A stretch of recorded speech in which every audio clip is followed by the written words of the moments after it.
Do you see Arsenal being kicked out by Sporting CP today?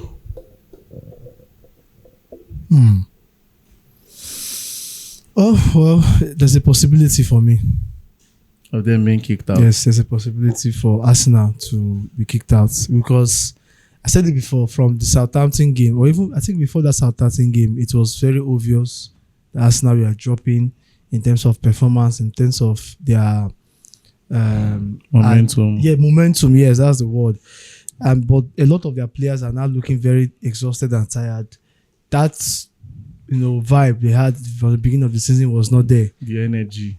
And it can affect the remainder of the games of the season. I'm not saying Arsenal will lose all the games.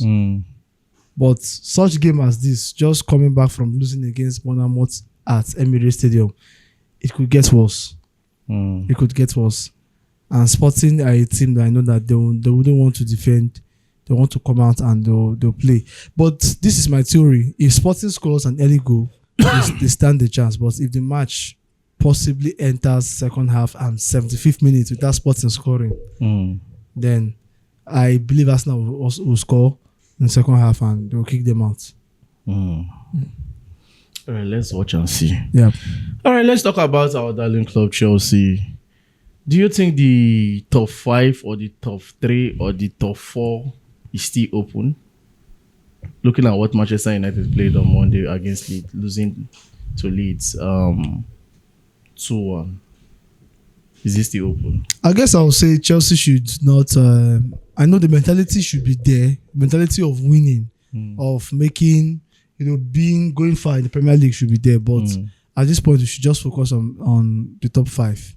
Whether it's top 4 you make or you top 3 you make, but make sure that you are part of the teams that are going for the Champions League next season. That is my own take on that. Liverpool are shaking. Aston Villa, yes, it's very open. They are shaking. Aston Villa is shaking. Man United right now, they've dropped points. So have you seen the Manchester United run? I've seen it. And I've seen it. I believe that, okay, fine, Chelsea and Man is playing this weekend. So it will be a very, very huge game. But if peradventure Chelsea will win, they will be 4 points behind Manchester United. That's what I'm saying now. So it is quite open, but I don't want them to fix their mind on it. They should just focus on making the top 5. You are not competing with anybody. They have to compete. You're not competing with Man U. If you win Man U, you'll be 4 points behind Man U. Man U have Brentford to play that is also competing for the Champions League spots. Here's my point. My point is for us not to carry it in mind that we are competing or we want to finish higher than Manchester United. Our major goal right now is to make the Champions League spots. Okay. That is my point. Whether or not we finish ahead of Man United, as long as we go to the Champions League, I'm fine with that. All right. Yesterday, I talked about Nicolas Jackson, about what John Obi Mikel said, that at this point, Chelsea miss Nicolas Jackson, that they need Nicolas Jackson. And I say that it's more like Mikel will be going back to the speech that he has already spit out. So what was your take? Honestly, do you really think Chelsea... Already, people have been making comment that Chelsea need Nicolas Jackson. Okay, first of all, much respect. I always give respect to the legend, John Obi Mikel. He has his opinions and he says things. Also, he has a podcast, so he has to always speak to the people. But I've noticed this inconsistency with some of the things he says.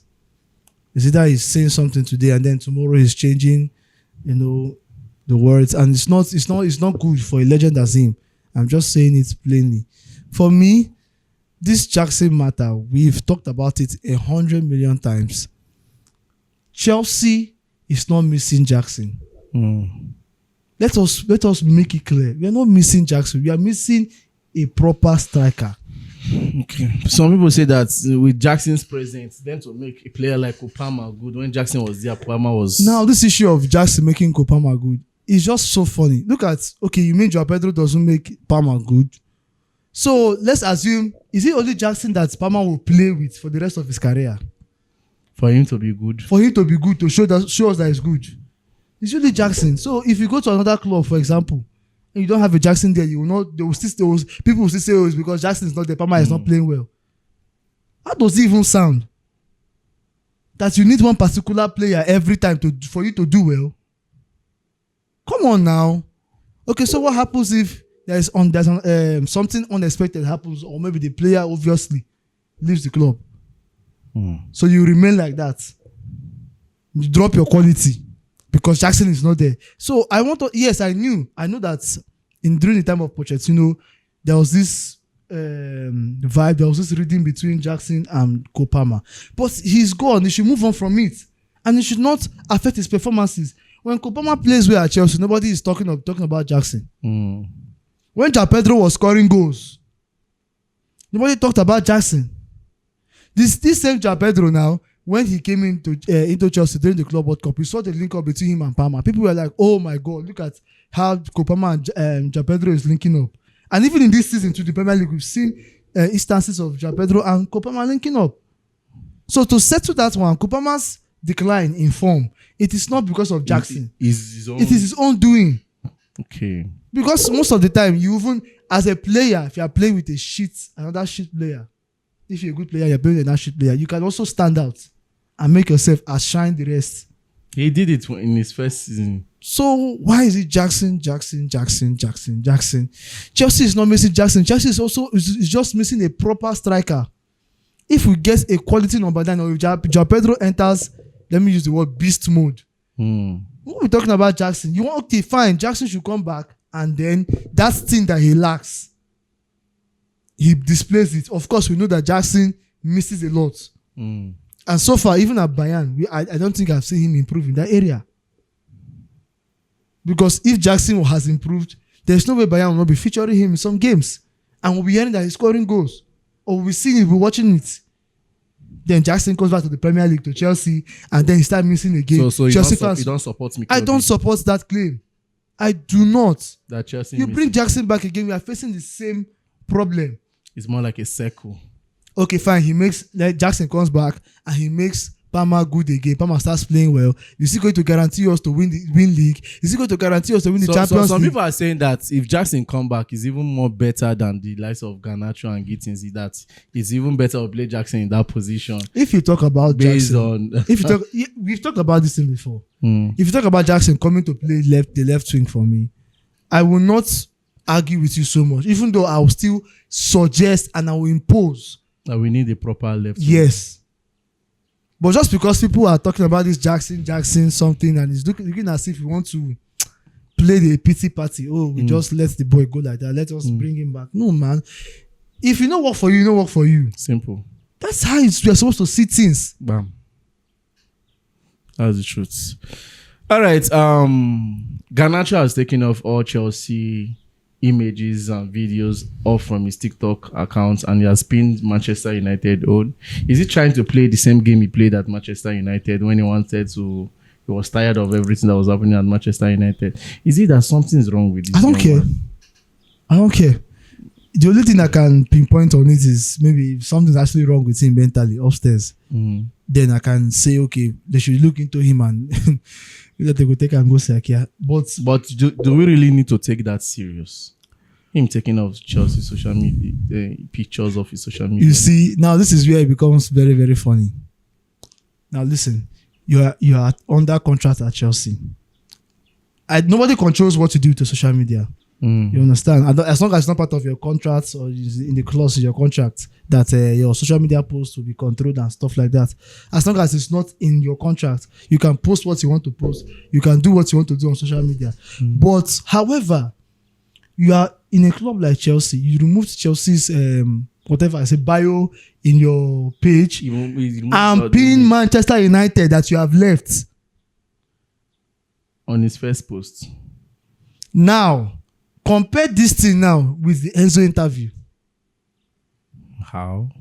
What is how? Compare it. This one is actually very obvious. You pin Man United, a club that you have left, and then your own club that you are under contract, you are still playing for. You remove all their what they call it, pictures and emblems from your profile. Then you now pin Man. If you did not pin Man U, or if you did not pin another club, it would have been a different case. Maybe you are trying to just, it's a social media account. But then you brought in Manchester United, meaning that my allegiance is slowly shifting from Chelsea back to Man United. That's the message. Remember now. And does he think Manchester United will sign him? No. I just dey talk now. Say when Enzo doing his own thing, Enzo no talk say he won't go Real Madrid. But he's not. He's wait not now, saying. wait. Let me hit my point. Okay. When Enzo talked, he did not say he wanted to go to Real Madrid. But people said the interview, what he said was giving signals to Real Madrid to come and get him. Okay. True or false? True or false? No, the answer be that true or false. True. So now Garnacho now posting Man United stuff on his page when he's in Chelsea. Is it not a sign that he's trying to get Man U's attention? So for me, you asked a question: should we be bothered about that? I would say no. I will not be bothered about that. But if you can punish Enzo for what he did, then you should punish Garnacho also. Since you want to be giving punishment to players. Oh, it's true. It should be equal. For me, I don't see anything in that. I will just ignore it. But if you can punish Enzo, because like I said, Enzo did not specifically claim that he wanted to go to Real Madrid. He only said he loved Madrid, and people said what the speech he used was trying to draw the attention of Real Madrid towards him. So Garnacho putting Man United on his page, he started to draw Man United towards him. Okay. Other than these points I have given, I think maybe if there's something that's going on upstairs for Garnacho, I think they should seek help for him. For me, I did not really take that serious. Sure. I did not really see meaning into it. But though I've been hearing rumors that Garnacho will be the next player that Chelsea will end up suspending if he is not taken. All right, Bernardo Silva is leaving Man City as a free agent. What do you think? First of all, I don't know. There's this argument on if he's a legend, the Premier League legend. I want to clear your doubts and let the world know that Bernardo Silva is a Premier League legend. 5 Premier League titles is not a joke. It's not a joke, man. And over 400 appearances for Man City. Come on, man. What are you looking for again? He's a Premier League legend, in my opinion. So will you go? Will you let Chelsea go for him as a free? I will. Based on experience. I will, yes, based on experience. These are the type of players that when they come in, even if they don't play all the games for you, they come in and they dish out experience. They can just, help the team and stuff. This is what we have been asking for. And even when a player like Thiago Silva left, we are not happy because we felt that even though Thiago Silva should leave, at least he can just be at Chelsea. Even if he's not playing in all games, he can be giving these boys the ginger, the morale, that leadership quality. Yeah. And that's the way I see Bernardo Silva for me. I think if Chelsea are ready, they should go for it. All right. I guess that will be all for now. This evening, we have Real Madrid that will be facing Bayern Munich. Tough match, man. Tough game. I need drama. I was expecting drama yesterday. I did not really get it from Atletico Madrid. But There was a lot of drama. I think that game was the most explosive. I didn't even concentrate on the PSG game because I knew that PSG will win. PSG will win. But the Barca, as far as they have the Ballon d'Or winner, but the Barca ATM was a very, very interesting watch for me. It was an interesting watch for me. I think whenever Barca attempts to come out, or whenever they are trying to make a point, a statement, that match always comes out to be very, very tough. There are so many things that happen in that game, dribbling, injuries. God, look at Femi Lopez injury. But for me, I think it was a good game. Barca tried, but congratulations to ATM. The odd was just for ATM. Yes, congratulations to ATM. All right, thank you very much. I remain Yombo by Peters. And my name is Big Dave. Don't forget to like, share, and subscribe for more.